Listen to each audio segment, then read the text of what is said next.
Bismillahirrahmanirrahim. Assalamualaikum warahmatullahi wabarakatuh. Alhamdulillah rabbil alamin, wassalatu wassalamu ala asyrafil anbiya'i wal mursalin wa ala alihi wa sahbihi ajma'in. Qala rabb shrah li sadri wa yassir li amri wahlul 'uqdatam min lisani yafqahu qawli.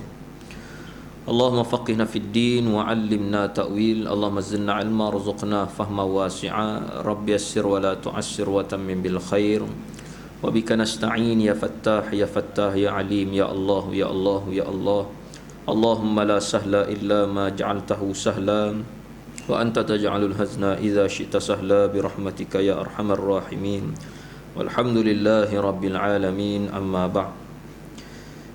Yang dihormati pengerusi dan sultan kuasa surau, ayahanda, tuan imam, tuan bila, tuan syiah, para ahli ulama, utama Allah Subhanahu taala, muslimin muslimat, hadirin hadirat, ibu-ibu, ayah-ayah, abang-abang, adik kakak yang saya hormati dan dikasihi oleh Allah.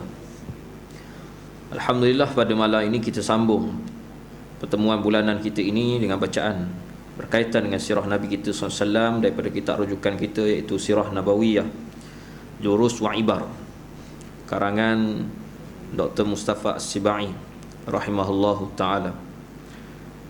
Hari ini kita masuk pada poin yang ketiga pada bahagian yang kedua, iaitu membicarakan berkenaan dengan permulaan wahyu sehingga hijrah ke Habsyah.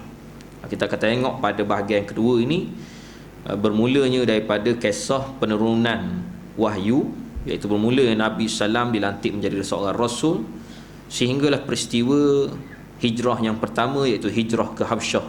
Kita akan tengok pada bahagian yang kedua ini. Sekarang ni kita masih lagi berada pada ringkasan sirah Nabi ini, pada permulaan wahyu ini. Manakala habis tu baru kita akan masuk pada bab berkaitan dengan pengajaran yang kita ambil, yang kita boleh ambil daripada kisah sirah yang kita bacakan pada bahagian kedua ini. Muka surat 40 sambungan kita. Qala muallifu rahimahullah ta'ala wa nafa'ana bi'ulum fid darain amin. Kemudian wahyu terhenti untuk seketika. Berlaku perselisihan riwayat tentang tempohnya, yang paling lama ialah 3 tahun dan paling singkat ialah 6 bulan. Riwayat 6 bulan itulah yang sahih. Ketika tempoh terputusnya wahyu, Rasulullah SAW merasa susah hati dan amat duka cita, sehingga baginda hampir-hampir keluar ke puncak bukit dan ingin menghumbankan diri daripada puncaknya. Selepas mana berlaku peristiwa peristiwa turun wahyu yang pertama, yang kita dah bincang pada poin yang pertama dan kedua hari itu, berkenaan dengan malaikat Jibril turun, bawa turun surah Al-Alaq, Iqra bismi rabbikal ladzi khalaq, sehinggalah ke ayat yang kelima.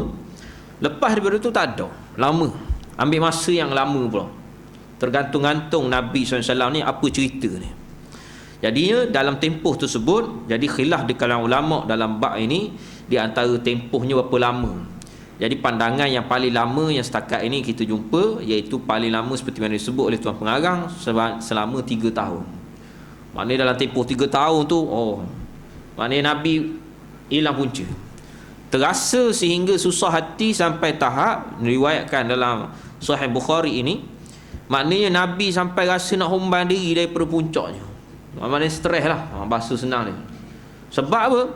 Sebab baginda menyangka Allah telah membencinya setelah memilihnya untuk tugas yang mulia, risalah yang mulia ni. Rasa tak sedap, rasa seakan-akan Allah Ta'ala tak suka. Maknanya lama tempoh tu. Paling pendek 6 bulan.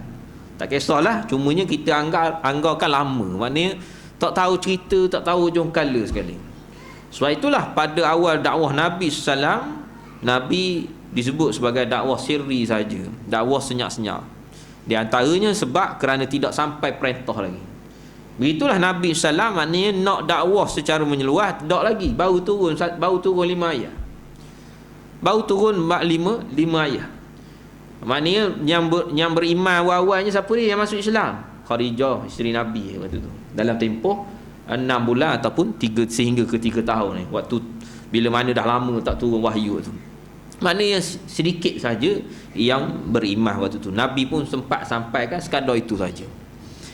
Selepas itu wahyu kembali turun kepada baginda sallallahu alaihi wasallam, sebagaimana diriwayatkan oleh Al-Bukhari dalam kitab sahihnya daripada Jabir bin Abdullah Al-Ansari radhiyallahu taala anhuma, daripada Nabi sallallahu alaihi wasallam, ketika aku sedang berjalan-jalan, tiba-tiba aku mendengar satu suara daripada langit.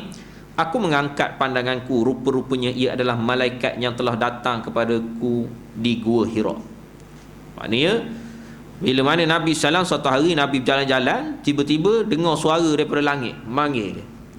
Maka Nabi pun angkat kepala, tengok rupa-rupanya malaikat yang sama. Maknanya malaikat Jibril. Malakul Jibril datang kepada Nabi SAW. Malaikat itu sedang duduk di atas kerusi di antara langit dan bumi. Kursi, wallahu a'lam macam mana bentuk kursinya. Bentuk kursi ni wallahu a'lam. Cumanya maknanya dalam keadaan duduk macam orang duduk lah. Duduk gaya semak lah panggil. Sambil memanggil Nabi SAW. Aku merasa takut kepadanya. Nabi rasa takut tengok. Dah besar gitu gaya dah. Habis satu langit. Sehingga diriwayatkan maknanya Nabi SAW tengok ke atas tu nampak malaikat Jibril tu, maknanya tengok hujung nampak lagi. Tengok sampai ke hujung sana nampak lagi. Tengok ke arah barat, arah timur nampak lagi. Maknanya nak kabur besarnya sehingga seakan-akan menutup sekitar langit yang Nabi SAW nampak. Aku berkata, yakni Nabi SAW pun berkata, selimutkan aku. Waktu itulah Nabi SAW dalam keadaan ketakutan. Suruh maknanya selimutkan aku. Maka Allah Ta'ala pun telah menurunkan ayat, ya ayyuhal muddaththir qum fa'anzir wa rabbaka fakabbir wa thiyabaka fatahhir warrujza fahjur. Wahai orang yang berselimut, bangunlah serta berilah peringatan dan amaran kepada umat manusia dan Tuhanmu, maka ucaplah dan ingatlah kebesarannya, yakni kebesaran Allah, dan pakaianmu maka hendaklah engkau bersihkan, dan segala kejahatan maka hendaklah engkau jauhi. Inilah bermula di antara ayat perintah Nabi supaya Nabi SAW menyampaikan amaran peringatan. Qum fa'anzir, bangunlah, bangun menyampaikan peringatan ataupun amaran. Anzir, saya dulu pernah sebut, kalau bila sebut nazara, daripada perkataan nazara, nazir, fa'anzir, ini maksud dia sama lebih kurang macam basyir, iaitu mengkhabarkan satu berita, menceritakan ataupun memberi satu khabaran. Tetapi bila mana sebut dengan perkataan nazara ini, anzir, fa'anzir ataupun nazir, kalau dalam Quran ada sebut nazir, maksudnya mana? Maksudnya lebih kepada satu perkhabaran yang berbentuk macam amaran. Kan ada orang bawa berita, contohnya mari, saya nak beritahu kejap lagi habis maya saya nak bagi duit. Lain kan nada tu. Tapi kalau jenis amaran kan lain. Awas. Saya ingatkan sekali lagi, jangan sekali-kali budak-budak main belakang tu. Kan lain. Mana ada orang cakap, saya ingatkan sekali lagi lah ya, belakang tu jangan main. Tak reti bahasa orang kalau dengar gitu. Jadi maknanya lain kan. Nazir ni, fa'anzir ni maknanya menggambarkan satu suruh bangun, ingatkan berkenaan dengan peringatan dan amaran kepada seluruh umat manusia. Berkenaan dengan warabbaka fakabbir. Itu supaya ingatkan, maknanya ucapkanlah dan ingatlah kebesaran Allah. Dan juga di antara disiplin yang lain yang kita boleh ambil daripada pengajaran ayat 5 ayat ini, wathiyabaka fatahhir, mestilah datang kepada orang itu biarlah dalam keadaan pakaian somel-somel.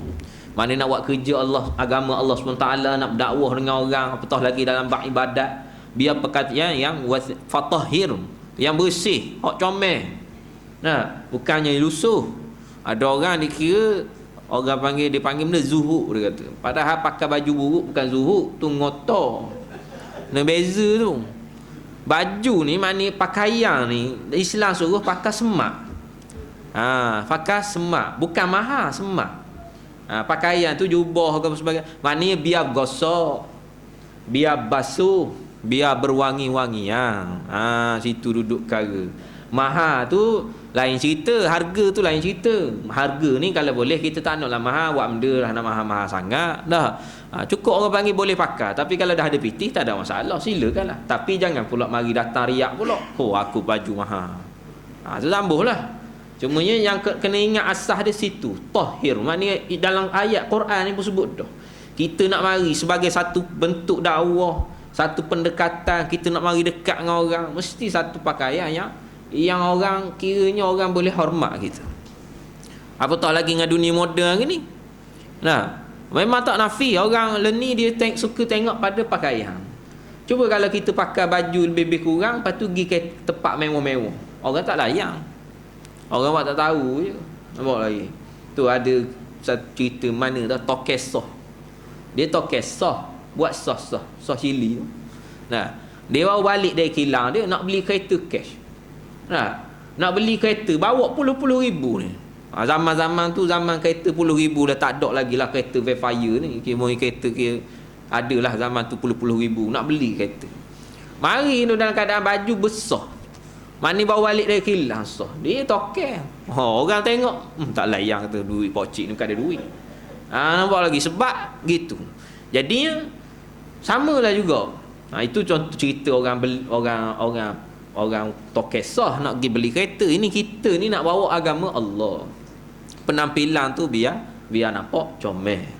Nampak lagi. Kalau zaman Imam Hassan Banna nampak lagi. Kalau perasan zaman Ikhwan Muslimin, zaman Hassan Banna kan dia pakai kod, pakai tarbus. Macam cerita Piramli Ahmad Al-Aib 3 Abdul kan. Tu zaman 3 Abdul tu zaman cerita awal-awal khilafah Osmaniyah jatuh tu. Tu yang cerita dia mirip ke Allah tu. Jadi waktu zaman tu orang ni dari sudut anggapan berpakaian kemah tu seperti mana pakaian tu. Cerita 3 Abdul tu kan pakai kod, lepas tu tarbus tapi kemah lah. Dalam Islam tak ada masalah selagi mana menutup aurat dan kiranya kemah.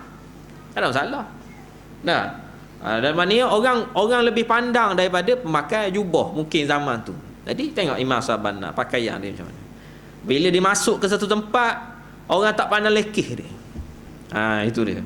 Itu juga alim ulama tengok tu guru kita pakai mana. Masuk Dewan Parlimen, memanglah zuhud, memanglah dalam hati ni tak nak pakai semak-semak, baju pula nak kena mahal-mahal ni tak kena jiwa kita ni. Kalau hak jenis-jenis zuhud ni lah. Kita ni hak beriman kuat ni.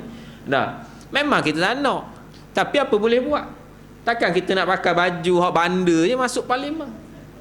Sebab tu kena ada pakaian hak yang kira orang nampak tu goh.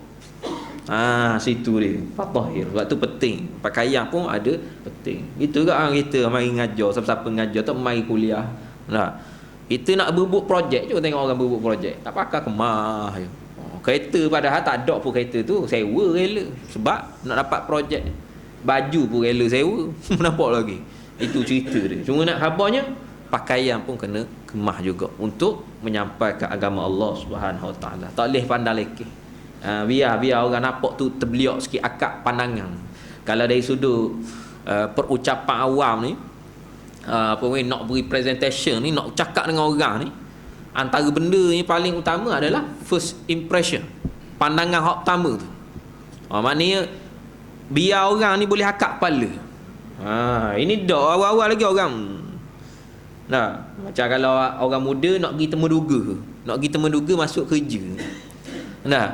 Hak tukar temuduga tu pun malas tengok tu. Masuk tu pun dah macam Assalamualaikum, saya tak biasa. Tak ada kata potong markah dah banyak dah. Ni biar ni orang bila dia cakap tu orang terus tenung. Yang tu kita nak tu. Mula-mula sekali. Pandangan hak pertama. Sebabnya antara dia pada pakaian tersebut. Supaya orang tak nampak lekeh.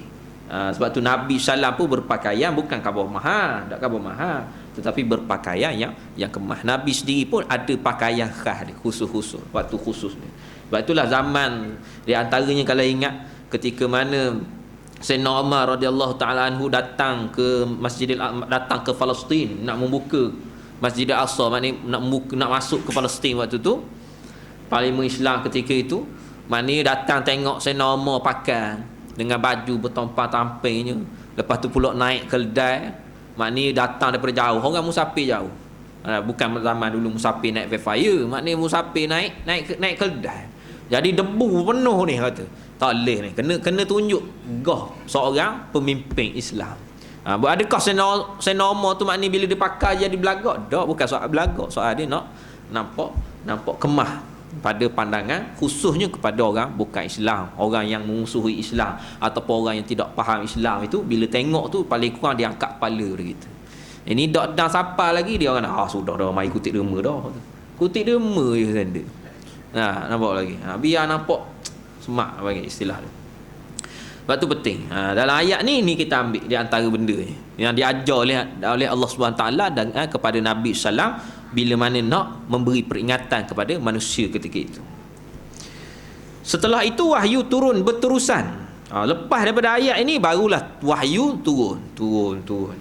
Menceritakan ayat antaranya berkaitan dengan akidah, berkaitan dengan azab neraka, azab akhirat. Cerita pasal waktu zaman di Mekah awal-awalnya banyaknya turun ayat berkenaan dengan azab kubur, kebangkitan hari kiamat dan sebagainya.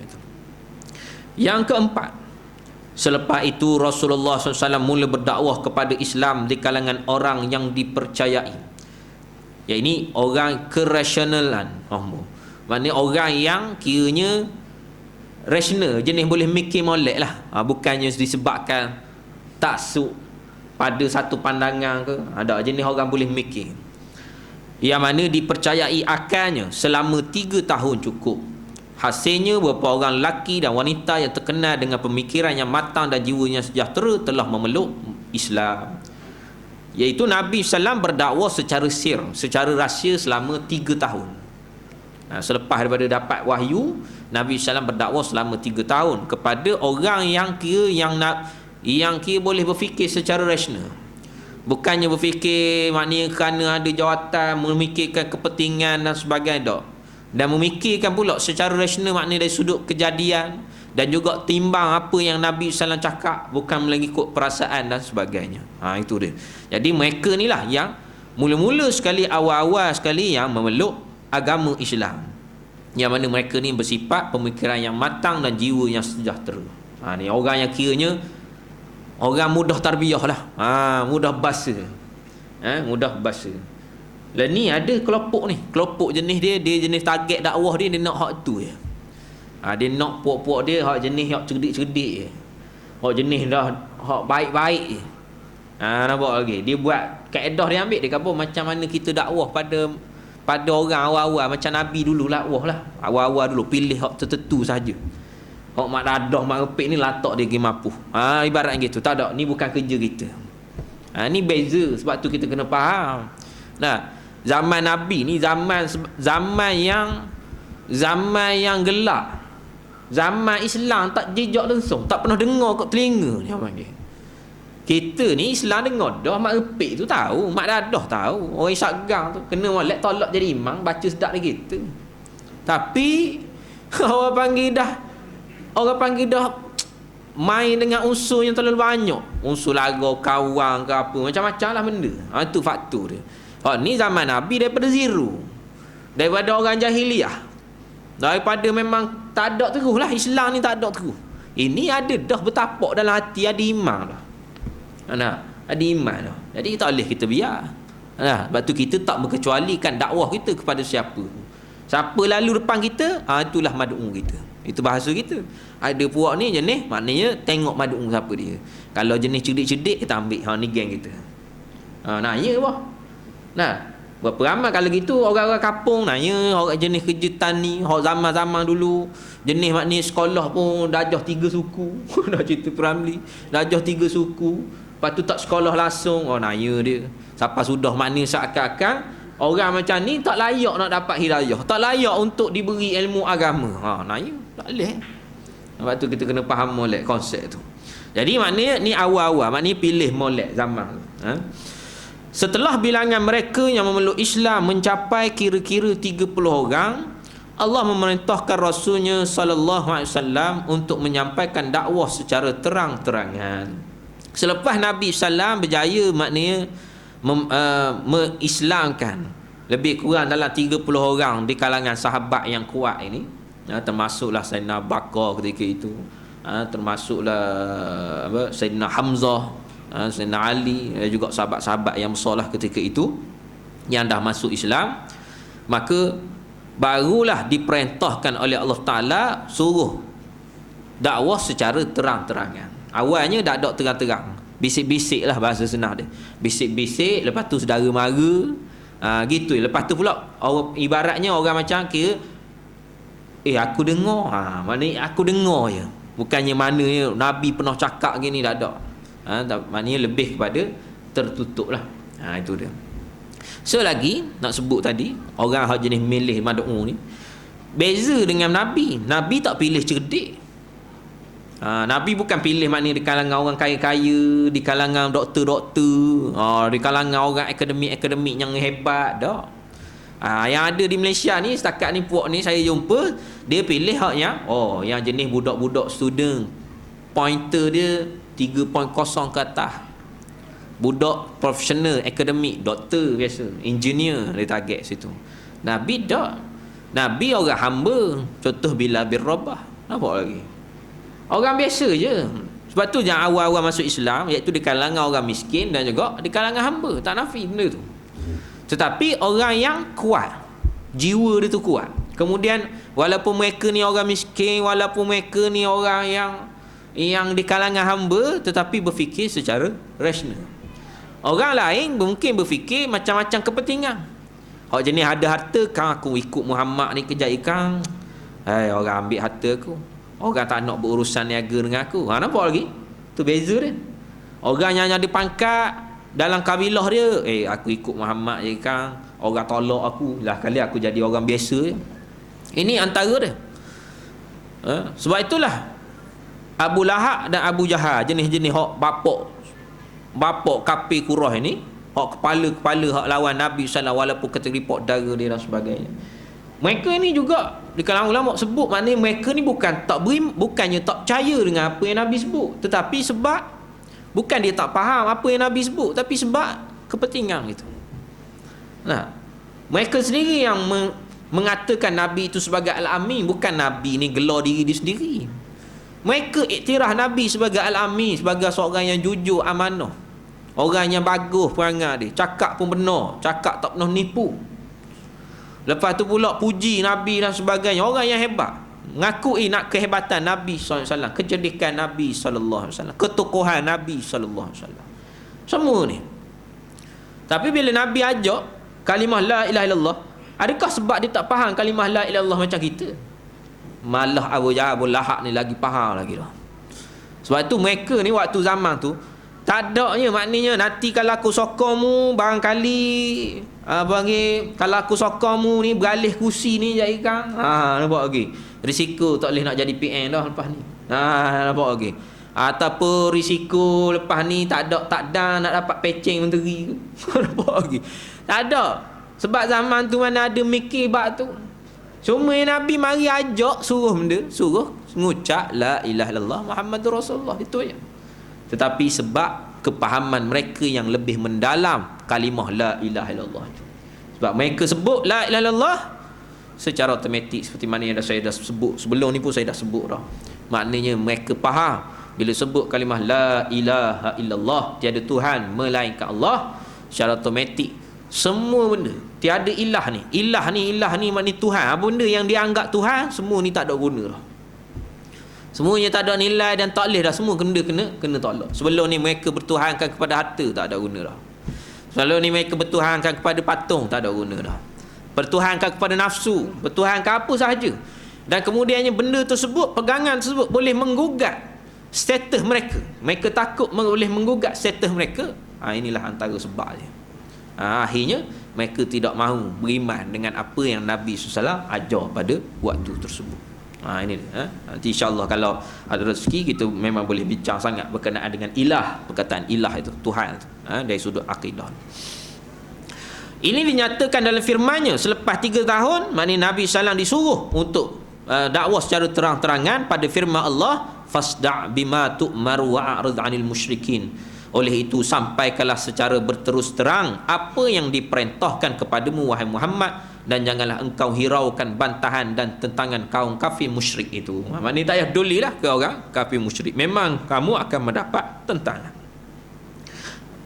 Yang keenam, ekoran dakwah secara terang-terangan itu bermulalah peringkat menyakiti orang-orang mukmin yang baru memeluk Islam. Bahkan Rasulullah SAW turut disakiti. Orang musyrik merasa bimbang apabila Rasul sallallahu alaihi wasallam memperbodohkan pemikiran mereka membongkar kecacatan Tuhan-Tuhan mereka dan mengemukakan agama baru kepada mereka. Disebabkan bila dah terang-terang, maknanya orang pun dah dapat tahu, oh rupanya mu ni beriman sekian-sekian, maknanya Tuhan bukan Tuhan nenek moyang kita lagi dah. Kemudian pula bila mana Nabi SAW suruh beriman dengan Tuhan yang esa itu, secara otomatik seakan-akan menyenyeh, macam nak ngata ke Tuhan mereka. Dia rasa begitu. Nah, maknanya seakan-akan benda yang mereka buat sebelum ni macam sia-sia. Nampak lagi? Mereka ni yang buat Tuhan ni, patung tu, dah. Kalau tanya dia pun, dah. Dia tak nak, dia kalau boleh nak orang beli hak Tuhan hak paling mahal. Nampak lagi? Tuhan paling mahal lah. Ada je Tuhan kecek harga 2 riyal, 5 riyal, 10 riyal, bahasa senang dia harga dia gitu. Tapi kalau tiba-tiba ada di kalangan agama mereka ni, nah, pergi jumpa bahagian hok buat tu kata patung, dia katanya yang mana lagi makbul. Maknanya yang paling makbul, confirm ditunjuk paling mahal. Nampak lagi. Jadi bila mana contoh kita ni datang dekat mereka, kita khabar ke orang hok nak beli ni, mu ni Tuhan ni tak betul sekian-sekian. Maknanya kalau orang yang nak beli tu faham, dia akan rasa benda, nah tahu pun ni bohong aku punya. Nampak lagi? Maknanya satu jadi menampakkan, maknanya menampakkan bocor rahsia mereka ni, maknanya mereka ni membodohkan orang. Yang keduanya, nampaklah kita membodohkan Tuhan mereka. Bukan kita hina Tuhan dia, kita tak khabar, kita tak fokus pun kita khabar. Tengok logik ke tangan 6, kita tak ada perbahasan, kita tak ada sabit situ. Sebab dalam Quran pun Allah Ta'ala larang menghina Tuhan mereka. Tak boleh kita hina Tuhan dia. Kita khabar benda, tengok Tuhan benda kepala gajah, benda Tuhan begini, Tuhan tak, bukan situ. Kita terus direct cerita berkenaan dengan Tuhan kita, yang sepatut kita imani. Sebab apa khabar Tuhan itu satu? Kita hujah sebab apa kita berhujah dengan Tuhan itu satu. Bukannya sebab apa kita berhujah sebab apa Tuhanmu salah, tak situ kita hujah situ. Baru dia mikir. Nah, kalau kita hina dia awal-awal, tak dam benda, dia tutup pintu selalu dah. Layar mu ni memang jenis kaki hina. Mu bolehlah hina Tuhan aku sebab mu Tuhan lain, mu sembah Tuhan lain, aku sembah Tuhan lain. Dia tutup pintu awal. Jadi sebab itulah kita kena pandai dalam perkara ni. Dalam bab dakwah. Jadi Nabi tak kata hak ni Tuhanmu ni tak cerdik tak. Nabi mari-mari Nabi kata la ilaha illallah Muhammadur Rasulullah. Maknanya mereka faham bila sebut tiada Tuhan melainkan Allah, maknanya Tuhan mereka percaya sebelum ni tak ada benda lah, sia-sia lah. Nampak okey. Tuhan yang dia ada ni kira sia-sia, maknanya Tuhan ni bodoh belaka, tak boleh pakar belaka. Nampak lagi. Dia ni tak ada. Jadi akhirnya menyebabkan bila Nabi ajak itu, akhirnya nampaklah mereka bimbang, maknanya cara Nabi ataupun apa yang Nabi sampaikan itu nampak membodohkan pemikiran mereka. Maknanya nampak sangat mereka ni orang-orang semua berhala ni bodoh lah pemikiran ni, bahasa gitu. Kemudian bongkar kecacatan Tuhan dan mengumpulkan agama baru kepada mereka. Maknanya bila mana dah khabar agama dia ni tak betul, jadi otomatik Nabi SAW terangkan bawa agama yang baru itu, iaitu agama Islam. Bukan agama baru sebenarnya, agama lama. Sebab tu kalau kita tanya, agama apa yang paling lama dalam dunia ini? Cuba jawab. Agama apa? Islam lah, sebab dah sebut lah tadi. Tapi kebiasaannya kalau saya ada satu slot tu, saya tanya, orang akan jawab dia antara dia Hindu. Kan sebab dalam kita sejarah pun kita cerita contohnya tempat apa? Tempat dekat Kemboja. Apalah nama tempat kuih paling lama tu? Tokong dia tu, benda nama dah, dia ada nama tu. Maknanya berapa lama? Ribuan tahun. Ada tu yang dah dibina sebelum Masihi lagi. Lama lah, maknanya kita dengar sebelum Masihi. Lama lah. Islam datang waktu 600 Masihi. Kita mikir logik situ. Tidak. Islam datang tu waktu daripada zaman Nabi Adam lagi lah. Situ duduk hujah kita. Kalau kita kira zaman Nabi je, dah sebelum-sebelum tu nak kira mana, takkan masuk neraka belaka. Maknanya Islam belaka tu, cuma Islam mengikut syariat yang diperintahkan Allah pada waktu zaman mereka itu. Cuma kita tak pakar. Macam dulu, kalau orang dulu telefon. Dah, kalau kita kata ini adalah telefon, ini baru telefon, kita apa? Contoh dah. Kita akak, ini baru telefon, nampak canggih sekian. Dah tu maknanya dulu zaman tahun awal 90-an tu tak ada telefon ke? Ada telefon tak? Ada lah. Ada, cumanya telefon zaman tu lah. Bahasa senang dia. Komputer, ada tak? Ada lah, tapi komputer zaman tu. Teknologi gini tak sampai 100 tahun lagi tuan-tuan. Baru nak dekat 100 tahun. Bermula komputer ni dibuat pada tahun bila? Tahun 1920-an. Zaman tu komputer besar bilik, besar surau ni, satu komputer. Sekali buka switch dia tu, elektrik padang satu kampung. Ni awal-awal buka komputer. Betul ni, orang putih lah buatnya. Tapi nak kabarnya tak sampai pun tahun 1920-an, bukannya tahun 1600. Baru lagi benda ni, tapi dia berkembang dengan pesat. Tapi adakah zaman tu, walaupun jenis komputer besar satu surau ni, sekali switch habis semua tutup, tapi orang tu je, hebat ke tu. Ada teknologi gini. Nah, walaupun kita puji, bermula daripada situ hebat. Sampai ke hari ni kita akan khabar hebat sebab ia bermula daripada situlah kita dapat benda yang hebat ni. Nampak lagi? Bermula daripada situlah dapat benda hak boleh kita pegang atas tangan ni. Daripada situ. Tapi kalau diberi pilihan, mu khabar dulu hak yang komputer pertama tu hebat, agak-agak kita nak tak? Nak pikul atas badan. Tak ada dah lah. Kita tak nak pakai lah. Macam telefon kau, telefon pekor anjing besar jenis orang telefon tu, letak atas ni, atas meja. Orang telefon siap ada tutup. Buka. Halo, angkat lah. Maknanya canggih dah tu. Rasa canggih dah. Penuh dah. Ayah dang siapa dia pakai sini? Dah pakai. Rasa canggih dah zaman tu. Canggih dah. Tapi kalau bui pula nak pakai dah. Lambuh dah. Lambuh dah lah. Sebabnya tak boleh main SMS. WhatsApp tak ada dah. Jadi nak kabarnya itulah. Maknanya perumpamaan mudah lah kita bui. Bukan khabar agama dulu dak logik ke dak.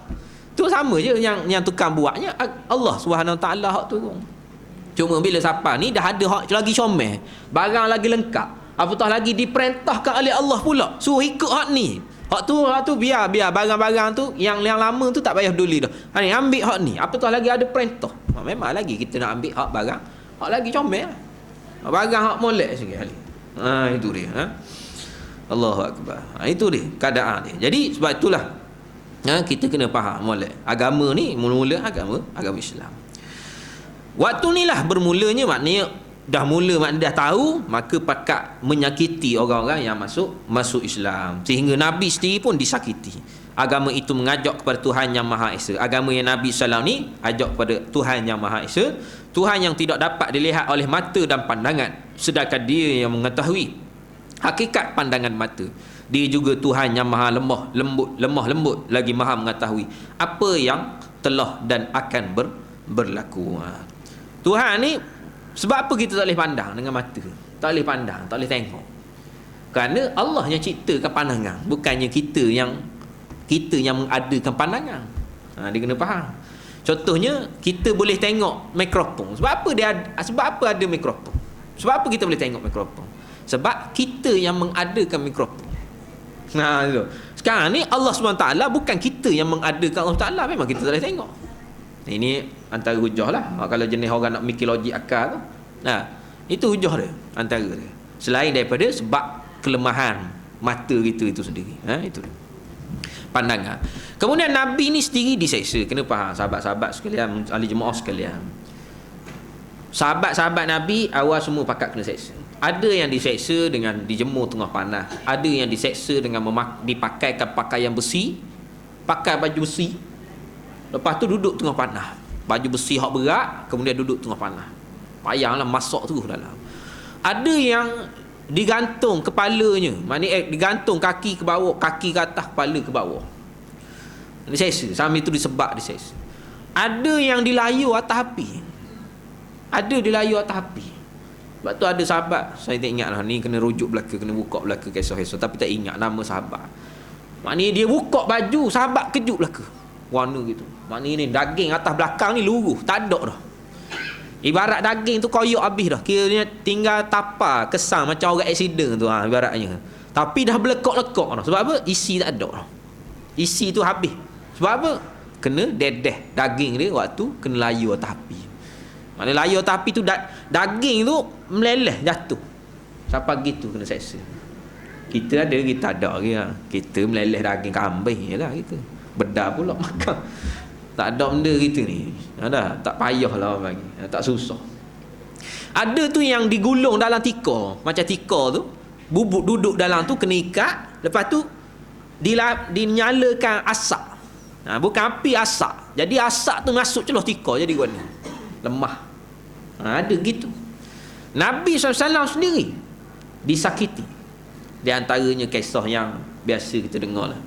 Bila mana Nabi SAW bersembahyang di hadapan Kaabah, kemudian datang Abu Jahal Abu Lahab tu. Datang pecahkan, maknanya perut unta tu di sebelah lapar agaknya, perut unta tu hak tak belah lagi tu, hak tak proses lagi tu, macam perut lembu tu, ambil belah tepek ke atas belakang Nabi SAW ketika Nabi tengah sujud. Nampak perut lembu tu, hak yang kita geli. Kalau main dengan perut lembu ni orang geli belaka. Oh tak makan tu. Mari makan ni, kita buat colek perut lembu. Oh jadi. Nampak? Jadi colek jadi selalu. Waktu tak nak proses tak jadi kata. Hei lugar kau. Macam-macam orang. Tapi nak kabarnya hak geli tu sehingga menangis Fatimah, anak Nabi SAW. Tolong Nabi SAW. Penduduk langit menangis melihat kesusahan Nabi SAW. Nabi sendiri maknanya dibuat perangkap. Abu Jahal ni penuh gali lubang di hadapan pintu rumah Nabi SAW, letak benda tajam sebagainya supaya Nabi jalan jatuh. Tapi Allah Ta'ala selamatkan. Nabi jalan molek-molek ada. Tiba-tiba Abu Jahal kita tengok, mana tak jadi dia pijak dia jatuh lah. Disakiti dengan orang Yahudi. Sepanjang Nabi SAW jalan tu, maknanya Nabi sendiri dilemparnya dengan benda-benda hak tajam ataupun diletaknya tahi dan sebagainya di tempat laluan Nabi SAW. Nabi SAW berdarah ketika mana dilemparnya batu ketika mana berdakwah di Taif, sehingga bertakung darah Nabi SAW di capa Nabi, selipar Nabi tu, maknanya bertakung darah. Kalau Nabi buka selipar tu, Nabi berjalan tu, kira bertepek darah. Luka Nabi SAW. Sadak, bukan kata kita dengar tak tahan. Kalau kita dengar pun nak marah tak tahan ni, kalau tak rasa benda-benda tak jadi kok. Sedangkan penduduk langit sendiri, malaikat dekat dengan Allah Ta'ala, boleh je ditanya, wahai Allah, ataupun dia mesti yakin bahawa Nabi ni akan masuk syurga, akan dapat kemenangan, tapi tak boleh tengok kejadian itu, marah. Ini banyaklah peristiwa Nabi SAW. Nabi sendiri pernah tercabut gigi, terluka, terkoyak, terabik pipi ketika berjihad. Ini kesusahan Nabi SAW. Yang ketujuh, dalam tempoh ini Rasulullah SAW bersama-sama orang mukmin berhimpun secara sulit di rumah Al-Arkam bin Abi Al-Arkam. Al-Arkam bin Abi Al-Arkam ketika itu telah memeluk Islam. Baginda membacakan ayat-ayat Al-Quranul Karim yang diterimanya kepada mereka, di samping mengajar mereka hukum hakam dan syariat agama yang telah diturunkan ketika itu. Markah Nabi SAW yang pertamanya, markah dakwah Nabi ni, iaitu di rumah Al-Arkam bin Abi Al-Arkam. Ni tempat pertama lah. Sekolah, madrasah, ada sebagainya menyebut sebagai satu bentuk tempat sekolah, madrasah, markah, pusat lah. Pusat yang pertama sekali Nabi SAW berkumpul bersama dengan sahabat-sahabat, mengajar ayat Quran, cerita pasal hukum hakam, yang ayat-ayat yang dah diturunkan lah, yang tak turun lagi apalah, yang dah turun tersebut. Di situlah antara tempat Nabi SAW berkumpul. Yang ke-8, pada suatu hari Rasulullah SAW diperintahkan untuk memberi amaran kepada kaum keluarganya yang terdekat. Maka baginda SAW berdiri di Bukit Safa, menyeru satu persatu keluarga Quraisy. Baginda mengajak mereka kepada Islam dan meninggalkan penyembahan berhala. Baginda SAW memotivasi mereka kepada syurga dan memberi amaran tentang neraka. Ekoran dakwah itu Abu Lahab menengking baginda, celaka kamu, adakah untuk ini kamu mengumpulkan kami? Kisahnya iaitu bila mana dah turun ayat fasda' bima tu'mar, suruh perintahkan supaya berdakwah secara terang-terangan, maka Nabi SAW pun naik ke Bukit Safa, seru satu-satu keluarga. Wahai Bani Hashim, wahai Bani Muttalib, panggil belaka ni. Panggil anak beranak dia. Kaum-kaum Quraisy khususnya panggil kupu. Ni aku nak seru, aku nak cakap ni seperti mana dialog yang kita biasa dengar lah, yang kita biasa dengar dalam ceramah-ceramah, iaitu kalaulah aku cakap belakang ni ada musuh nak datang serang kita, mu percaya dah. Percaya sebab mu ni Al-Amin. Orang percaya. Tapi lepas tu Nabi SAW pun mula, kalau gitu aku nak beritahu bahawasanya aku diutuskan oleh Allah Ta'ala untuk menjadi Rasul, mengajak kepada kamu untuk mentauhidkan Allah Subhanahu Wa Ta'ala. Kemudian cerita pasal syurga, cerita pada azab neraka. Itu ya, akhirnya menyebabkan penduduk Quraisy ataupun yang memusuhi orang-orang besar lah khususnya Quraisy ketika itu, di antaranya Abu Lahab sendiri, menghina Nabi SAW. Tabbalaka ya Muhammad, celakalah kamu wahai Muhammad. Sehinggalah diturunkan ayat tabbat yada abi lahabin wa tab. Maka Abu Lahab pun marah. Sebab ni lah kamu nak serupa kami. Tak padang apa. Marah sebab kerana menghina agama mereka. Itu anggapan mereka. Yang ke-9, Quraisy ingin bertindak ke atas Rasul sallallahu alaihi wasallam. Namun bapa saudara baginda sallam, Abu Talib, melindunginya. Beliau enggan menyerahkan baginda kepada mereka. Setelah Quraisy beredar, Abu Talib minta baginda untuk mengendurkan dakwahnya.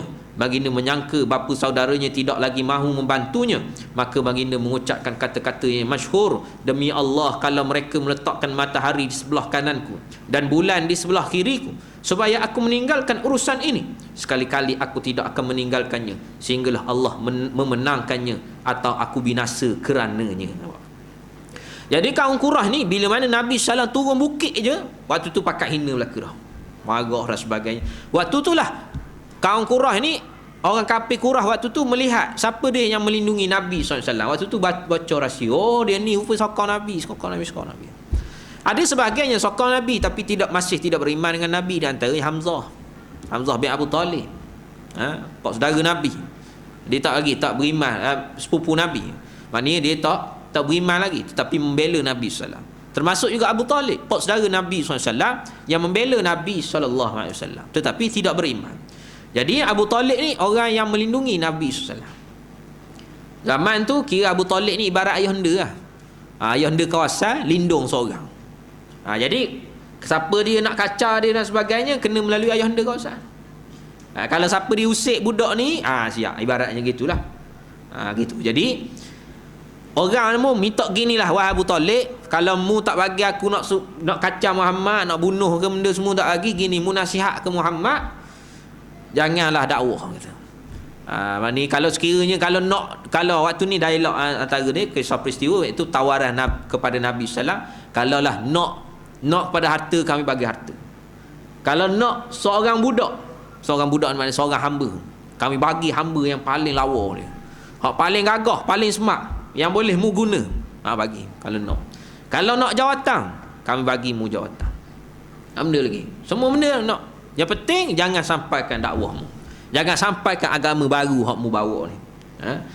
Maka waktu tu Abu Talib pun, okeylah aku terah kamu, pergi bincang, pergi cakap dengan Nabi, cakap molek-molek. Abu Talib ni amat segang dengan Nabi. Cumanya kiranya dia dalam tawaran Abu Talib itu, dia bukan mengharapkan Nabi bertindak, tapi dia kesiang, takut Nabi ni diapa-apakan. Itu je. Bukanlah Abu Talib ni memang saja nak tahu dak kan, takut Nabi ni diapa-apakan. Jadi sebab itulah pergilah teras selotok gua ni cakap, mana tahu Nabi boleh timbang ke dan sebagainya. Maka bila mana Abu Talib pergi cakap kepada Nabi, maka keluarlah maknanya hadis Nabi ni yang menceritakan berkenaan kalau letakkan matahari di sebelah kanan, ada bulan di sebelah kiriku, di sebelah tangan kiriku, nescaya takkan tinggal sekali urusan, sehinggalah Allah SWT memenangkan, ataupun aku binasa kerana Nabi binasa kerana. Ini orang panggil azam Nabi SAW kepada Islam. Waktu tu ayat iza ja'a nasrullah tak turun lagi. Kita ni semua 30 lengkap dah cerita. Hadis Nabi pun cerita banyak dah berkenaan dengan kemenangan Islam. Kita dak yakin-yakin. Zaman tu tak ada sebut pasal bila nak menang, tak ada istilah. Nampak okey. Kita bila nak menang. Jadi sebab itulah ia menjadi satu muhasabah yang besar. Nabi pun sendiri kata benda, sehingga Allah memenangkan. Bukannya kata kita memenangkan, dah. Allah memenangkan. Allah berkehendak nak menangkan ataupun aku binasa. Maknanya kita ni mati dulu dalam membawa agama Allah Subhanahu wa taala. Saya nak baca perhabis, boleh ambil masa sikit lagi. Selepas peristiwa tersebut, perbuatan orang musyrik menyakiti Rasulullah SAW dan para sahabat semakin hebat, sehingga ada yang mati diseksa dan ada yang buta. Maknanya ada yang dah mati. Di antaranya Sumayyah. Yang tu kita popular lah. Siap ada lagu lagi pasal Sumayyah, yang mana telah disula ataupun diambil tombak, cucuk daripada kemaluan bawah dia sehingga tembus ke dalam badan Sumayyah. Jangan teruklah zaman tu. Ada sebagainya buta, ada sebahagian cacat, seperti mana yang dah saya sebutkan tadi. Yang kesebelah, apabila Quraisy melihat orang-orang mukmin tetap teguh dengan akidah mereka, sekalipun diseksa dan disakiti, mereka membuat keputusan untuk berunding dengan Rasulullah SAW. Mereka menawarkan harta sebanyak mana yang baginda mahu atau melantik baginda sebagai raja mereka, namun baginda menolak semua tawaran itu. Ini tawaran yang ditawarkan oleh kaum Quraisy kepada Nabi SAW, tapi ditolak. Walaupun Nabi SAW boleh berfikir, maknanya berfikir macam mana? Dia mikir, bagus juga tawaran, tak apalah, nanti aku jadi raja, orang pakat ngikut belaka aku dah, nanti aku keluarlah arahan, mesti orang ikut belaka. Ataupun bila aku ada duit, aku ada harta, aku boleh kuasai orang. Nabi SAW boleh fikir gitu. Tapi Islam bukan itu kehendak dia. Bukan itu cara nak bawa Islam, tidak. Sebab tu kita tak boleh nak tawarkan harta, tak boleh tawarkan pangkat. Bukan situ duduk je. Sakat tu free ke apa semua, percuma peti-peti ni, semua ni tambahan, nilai tambah yang hujung-hujung. Bukan hak tu yang pertama bagi kita, dah. Bagi kita orang berjuang Islam ini, kena letak pertama ada menyelamatkan diri masing-masing daripada azab api neraka dengan akidah yang betul. Di antaranya lah. Di antaranya. Kalau tidak, sampai sudahlah kita ni, itulah, tak puas hati. Warna tak apuh lagi ni, warna minyak tak turun lagi, nampak lagi. Ibaratnya kahwin hari ni nak beranak besok lalu. Itu semuanya nak kabarnya. Sebab tu kita tak beria. Boleh kita tawar, sebabnya memang benda yang boleh dibuat, ada benda boleh buat lah sebenarnya. Boleh ditawar, tak nafi. Tetapi cumanya kita ni kena faham dasar sah dia. Sebab tu kita nak ikut mana menang, biar menang dalam keadaan Islam menguntung, memberikan untung kepada Islam. Ataupun bila menang, kita boleh laksanakan perintah Allah Subhanahu Taala yang ditetapkan dalam dasar kita. Itu kita kena faham. Kalau menang tak dapat tetap, dok menang mana lagi lah. Kalau hari ni sekadar menang je lah, sekadar menang gitu je lah, tak boleh puas hati. Sebab tu jangan pula ada pula dengan kita kerajaan dah kan, kita kerajaan dah kan, buat benda lagi, kuliah-kuliah buat benda lagi, program-program buat benda lagi, nak ajak orang, nak kira orang faham belaka lah, guna semualah. Kuliah-kuliah, masuk TV selalu, ada TV dah kan, buat kuliah kat TV dah, tak payah dah kuliah lagi, kuliah paruh sila bagai menyusah kata. Tak boleh, mana boleh. Kena seperti mana biasa lah. Sebab dia bukan satu kemenangan haknya orang panggil kemenangan yang mutlak, bukan. Kemenangan yang kita boleh melaksanakan dasar Islam, tak sampai tahap lagi.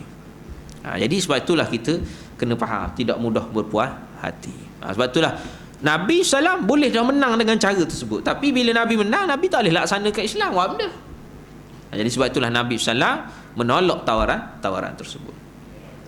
Yang ke-12, melihatkan kedegilan dan penyiksaan berterusan Quraisy terhadap para sahabat ridwanullahi ajma'in. Rasulullah SAW berkata kepada para sahabat, bagaimana kalau sekiranya kamu keluar ke bumi Habsyah, di sana ada seorang raja yang tidak menzalimi sesiapa yang tinggal di negerinya.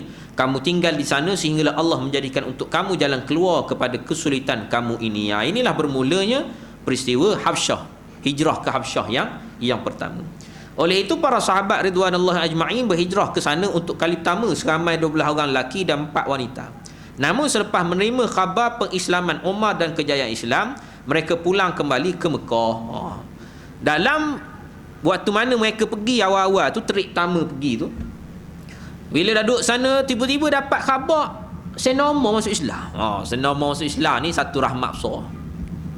Ibaratnya satu rahmat yang besar. Sebabnya kiranya Umar ni kira dah dia boleh masuk Islam, insya-Allah kira orang berani. Sebab tu zaman Sayyidina Umar, bermula Umar masuk Islam, orang Islam berani nak pergi semayang dekat Kaabah. Dulu nyorok tak berani. Tahu dah kalau pergi semayang Kaabah kena kacau.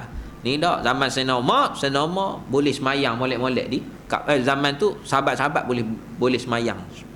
Beranilah, berani nak menzahirkan Islam.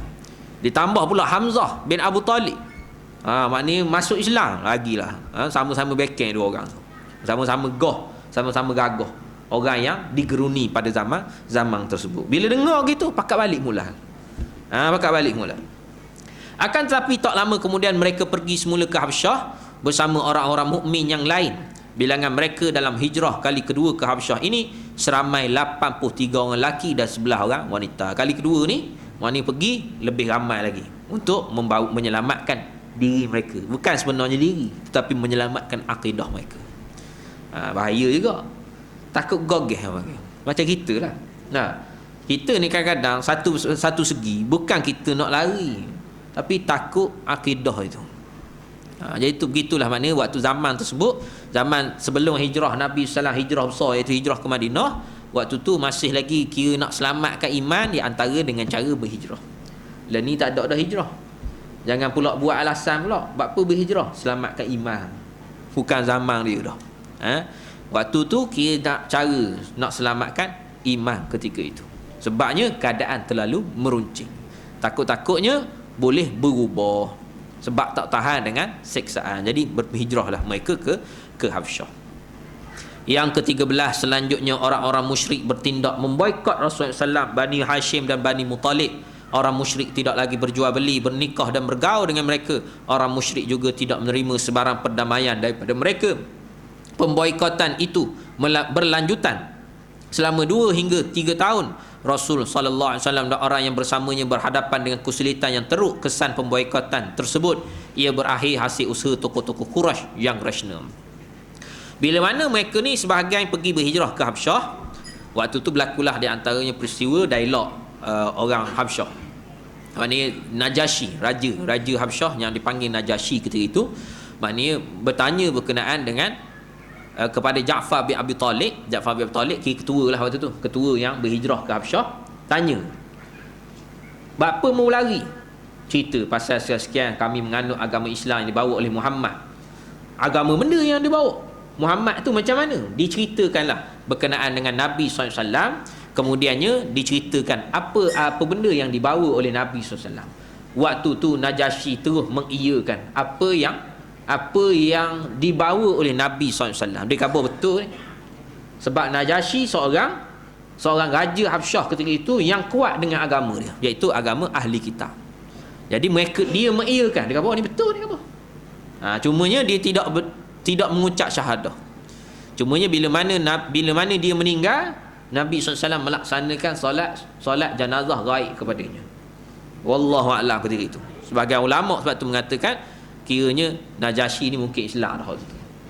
Wallahu a'lam. Mungkin begitu. Cumanya asas dia mengiyakan. Jadi akhirnya dia memberikan kebenaran. Dia melindungi sahabat-sahabat Ridwanullah ajma'in yang berhijrah ke Habsyah ketika itu. Walaupun ada wakil kaum Quraisy datang bertemu dengan Najasyi, kononnya nak suruh bawa balik mula ni. Dia ceritalah maknanya khabar ni Najasyi ni orang kampung aku ni lari sebab dia buat salah. Jadi aku minta supaya kamu pulangkan balik. Suruh dia pulang, jangan bagi perlindungan, suruh dia pulang balik. Jadi Najasyi pun tanya, benda salah dia buat, apa benda yang dia buat? Maka dia tanya. Waktu tu tak silap saya wakilnya Abu Sufyan. Maka dia ceritakan sekian-sekian. Maka cerita pasal Nabi Muhammad, apa yang dibawa. Najasyi kata dah benda masalah, betul dah dia buat. Jadi akhirnya Najasyi pula membela. Akhirnya wakil Quraisy pun balik dalam keadaan kekecewaan. Selepas daripada itu, dalam proses tersebut, dalam masa sama berlakulah peristiwa boikot kepada umat Islam. Ini peristiwa besar. Sebabnya umat Islam pada zaman ketika itu, Rasulullah dan para sahabat Ridwanullah ajma'in di pulau keseluruhnya. Nak berjual beli pun tak boleh, nak bergaul pun tak boleh, nak menikah tak boleh. Yang mana suami isteri, yang mana mungkin suami je masuk Islam ataupun isteri saja masuk Islam, tak boleh nak balik bersama. Jangan main. Sehingga kan diriwayatkan maknanya sahabat Nabi ni yang boikot nak beli makanan tak boleh sampai mereka terpaksa mengekoh batang-batang kayu. Makan batang kayu. Kita ni teruk pun dalam sejarah tanah Melayu ni orang tua-tua cerita benda. Dulu zaman Jepun makan ubi kayu. Ubi kayu kira sedap lah tu, zaman lah ni mahal apa ubi kayu. Bukannya barang murah lah ni. Dari mana barang ubi kayu? Ni dah benda yang kira tak ada nilai nak makan. Apa tahap tu. Namun Allah Subhanahu Wa Taala menyelamatkan Rasulullah SAW dan juga para sahabat ridwanullah ajma'in dengan satu peristiwa yang mana orang panggil kira amaran yang telah ditampalkan di dinding Kaabah, di dalam Kaabah tak silap saya, dalam Kaabah yang menceritakan berkenaan dengan boikot tersebut. Sedar-sedar bila buka pintu tengok lembaran tersebut dah habis dimakan oleh anak-anak. Panjanglah cerita dia lagi, cuma nak khabarnya akhirnya peristiwa boikot itu pun selesai. Itu sedikit ringkas lah. Daripada ni insya-Allah akan datang mungkin kita boleh sentuh lagi, dan insya-Allah akan datang kita sambung berkaitan dengan pengajaran dan juga pedoman, iaitu durus wa ibar, berkaitan dengan bahagian yang kedua ini, iaitu permulaan wahyu sehinggalah ke hijrah sahabat ridwanullah ajma'in ke Habsyah. Wallahu a'lam.